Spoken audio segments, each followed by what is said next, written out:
ছোট মডিউল আন্ডারলোডে কতটুকু গরম হয় আর এটা দিয়ে আপনি ভাত রান্না করতে পারবেন কিনা। লোড চাপাইলাম 24 ওয়াট, কারণ এই মোল্লার দৌড় 24 ওয়াট পর্যন্তই।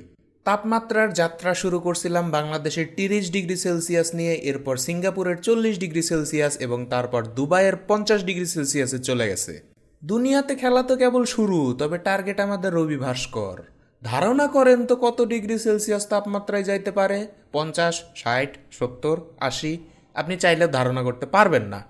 ডোন্ট ওয়ারি, অক্ষম আপনি না, অক্ষম আমার তাপমাত্রা মাপার মেশিন। এটা 110 ডিগ্রি সেলসিয়াসের বেশি মাপতে পারে না। আর এই মোল্লা 24 ওয়াটের বেশি দিতে না পারলেও 110 ডিগ্রি সেলসিয়াস তাপমাত্রা ক্রস করে ফেলছে।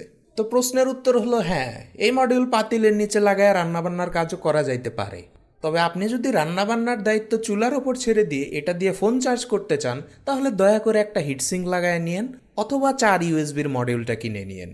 কারণ এইটার ওপর অত্যাচার করলে 55-56 ডিগ্রি সেলসিয়াসের ওপরে ওঠে না। আজকের মতো আসি, ওইদিকে রান্না পুড়ে যাচ্ছে। আসসালামু আলাইকুম।